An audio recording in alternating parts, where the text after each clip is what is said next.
Bismillahirrahmanirrahim. Elhamdülillahi Rabbil alemin ve salatu ve selamu ala Resulina Muhammed ve ala alihi ve sahbihi ecma'in. Amma ba'd. Assalamu alaikum ve rahmetullahi ve berekatuhu. Hürmetli ustazlar ve qarindoshlar.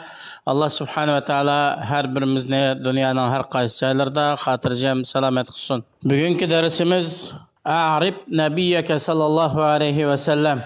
Peygamberinizni tunung. Yani Peygamber aleyhisselamni bilish to'g'risida bir qancha darslarni so'zlab o'tamiz. Oldi bilan hammalarni Allohga haqiqiy taqvodorlik qilishga tavsiya qilaman. Har qanday kishi Allohga haqiqiy taqvodorlik qiladi ekan, dunyo oxiratda utuq qozondi, nijotlikka erishdi. Kimki taqvolikdan yuz o'raydi ekan, bu odam dunyo oxiratda o'zininki baxt saodatini yo'qotdi. Allah subhanahu va taolo zamindan, shaharlardan eng yaxshisini tanladi. İnsanlardan eng sharafli bo'lganlarini tanladi va insonlardan elchilarni tanladi. Ularningki so'zlari, sharakatlari, adab axloqlarini barliq insonlarningki sharakatlari, adab axloqlari, so'zlari o'lchinadigan mezon qildi. Peygamberimiz sallallohu alayhi ve sellemni bilish, tonish bo'lsa, insonga bilish vojib bo'ladigan 3 asosning qatoridan. Har qanday banda o'zining qabrisida payg'ambaring kim degan savolga duch keladi.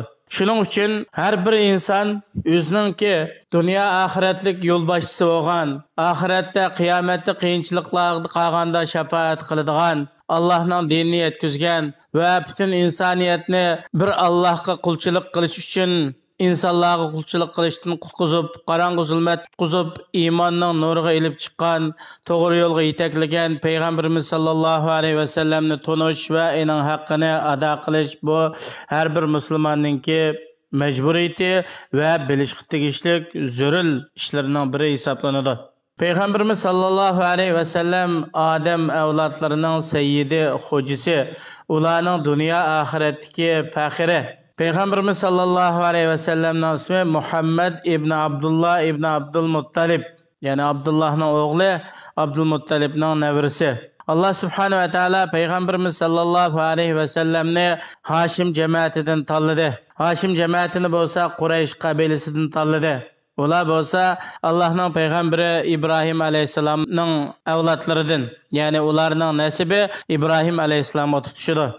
Peygamberimiz sallallahu aleyhi ve sellem bolsa insonlarning eng sap süzük tanlangını, umumen nesep cihatte zimin ehlining eng yaxshisi. Bu to'g'rida Peygamberimiz sallallahu aleyhi ve sellem deydi: "Fa ana khayruhum nafsan ve khayruhum bayta." Ravahu Tirmizi. Men ularningki, yani insonlik tarafdan eng yaxshisi ve aile kelib chiqish tarafdan eng yaxshisi. İmam Tirmizi rivayet qilgan hadis. Peygamberimiz sallallahu aleyhi ve sellem ota-onasi yo'q yetim holatda o'sib yetildi.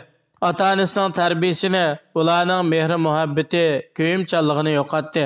Alam yacidika yatiman fa'awa. Seni yetim holatda tepib seni o'rinlashtirmadikmi? Peygamberimiz sallallahu aleyhi ve sellem Allah subhanahu ve taolaning ko'ngil bo'lishi bilan tog'alarininki tarbiyasi ostida o'sib yetildi. Peygamberimiz sallallahu aleyhi ve sellem kichik vaqtidan tatib but heykellerini ve onun çokunuşunu öçküretti.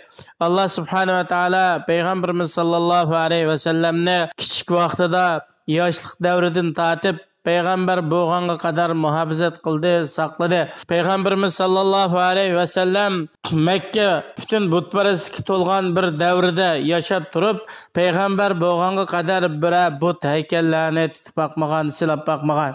Peygamberimiz sallallohu alayhi va sallam Peygamber qilib avatilishdan ilgari nihoyat esil, sharaflik, axloqlik, aqlliq bir ayol bilan to'y qildi.